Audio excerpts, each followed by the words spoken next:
안녕하세요. 테슬라를 잘하는 태전남 데이빗입니다. 지금 미국은 전 세계와 관세 전쟁을 벌이고 있습니다. 아마 우리 생애에서 전혀 경험해 보지 못한 엄청난 일이 지금 일어나고 있습니다. 그러다 보니까 관세가 발표된 이후로 2일 연속 미국의 주식시장은 완전 피바다로 변했습니다. 하루에 평균적으로 5%에서 10% 떨어지는 것은 아무것도 아닙니다. 그렇게 급격하게 하락하고 있는 시장에서 살아날 수 있는 방법이 과연 무엇일까요? 많은 사람들이 이렇게 급격하게 하락을 하면 또 급격하게 상승할 것이라 생각해서 저가 매수를 나설 때가 많이 있었습니다. 그러나 저는 전혀 움직이지 못하고 있거든요. 솔직히 말해서 손이 선뜻 구매로 돌아서고 있지 않습니다. 이유는 이것을 다시 돌려놓을 수 있을 만한 획기적인 카드가 지금 없다는 것입니다.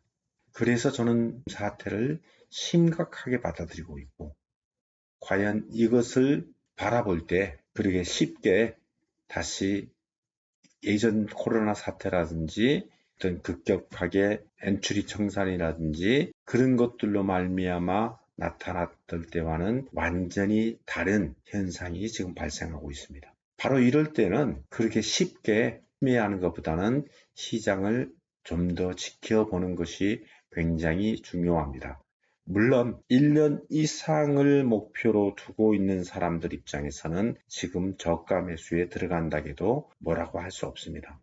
아니, 좋은 선택일 수도 있습니다. 그러나 이렇게 불확실성이 가득 차 있는 시장에서 들어가는 것보다는 좀 시장을 엄밀히 지켜보시고 매매를 진행하는 것이 훨씬 현명한 방법 중에 하나가 될 것입니다. 특히 미국의 주식시장은 약세장에서 베어마켓으로 들어와 버렸습니다.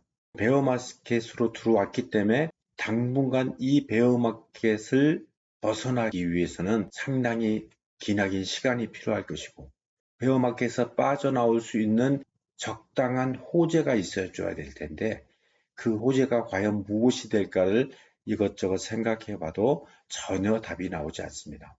물론 관세에 그래도 적응 가능할 기업들이 몇몇 개는 보이긴 합니다. 지금 애플 같은 경우가 심각하게 떨어지고 있죠. 그 이유는 지금 중국이라든지 베트남이라든지 인도라든지 투자가 지금 깊숙이 많이 들어가 있기 때문에 거기서 미국으로 공장을 가지고 들어오려면 그렇게 쉽지 않을 겁니다. 그리고 시간도 많이 걸리고 자본도 많이 들어가기 때문에 그것을 심각하게 보다 보니까 지금 특히 애플이 많이 하락하고 있습니다. 그래도 다행인 것은 테슬라를 본다면 테슬라는 지금 미국 현지에서 차량을 생산하고 있고, 또 유럽 쪽으로 말한다면 독일에서 지금 생산을 하고 있고, 그리고 중국 쪽에서도 생산을 하고 있고, 이렇게 잘 분배되어 있기 때문에 미국과 유럽과 중국까지 잘 나누어서 공장들이 설치되어 있기 때문에 그래도 관세에서 조금 자유로울 수 있습니다. 근데 지금 테슬라가 안고 있는 문제는 이 관세 직접적인 문제도 물론 영향은 있겠지만 그래도 다른 기업들에 비해서는 훨씬 더 자유스러울 수 있습니다. 그나마 다행이죠.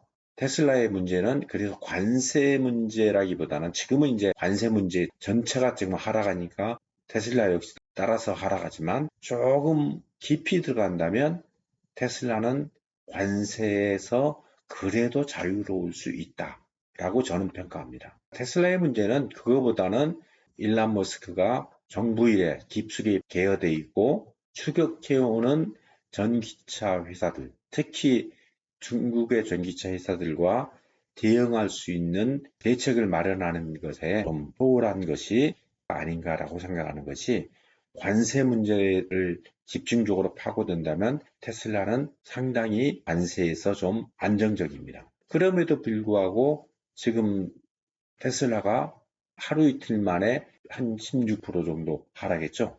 이렇게 급격하게 지금 하락을 하고 있는 이유가 관세 문제도 있지만 제가 볼 때는 테슬라의 자동차 판매가 제대로 이루어지지 못하고 있고 또 관세에 의해서 여러 가지 지금 그렇다고 해서 완전히 자유스럽진 않죠. 여러 부속품이라든지 그런 것들이 지금 들어와야 되기 때문에 그런 것들 문제 그리고 지금 정치적인 문제에 의해서 테슬라에 어게인스트 하고 있는 문제들 이런 것들이 상당히 테슬라에게는 힘든 상태입니다. 투자라는 것이 지금 현재 일어나고 있는 이런 상황은 제 생애에서는 처음으로 겪습니다.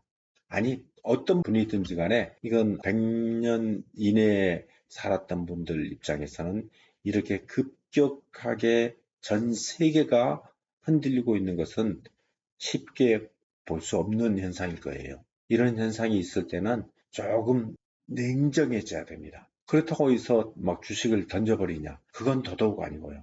어차피 주식 투자는 단기간에 끝날 문제들이 아니고 장기로 봐야 되기 때문에 지금 시기는 굉장히 장기적인 투자를 염두에 둔 사람들한테는 이렇게 좋은 기회는 다시 찾아오지 않을 것입니다. 그럼에도 선뜻 추매를 할 수 없는 것은 도대체 어디로 튈지를 전혀 가늠할 수 없는 상태다라는 불확실성 때문입니다. 지금은 성급하게 투자하기보다는 좀 관망하는 추세, 그대로 아무것도 하지 않고 지켜만 보고 있는 것이 가장 현명한 투자가 되어질 수도 있습니다. 돌아가는 세계 경제 상황 잘 지켜보시면서 현명하게 투자를 이어가시기를 부탁드립니다. 오늘도 시청해 주셔서 감사합니다. 구독, 좋아요, 알람 설정해 주시고 좋은 주말 되세요. 감사합니다.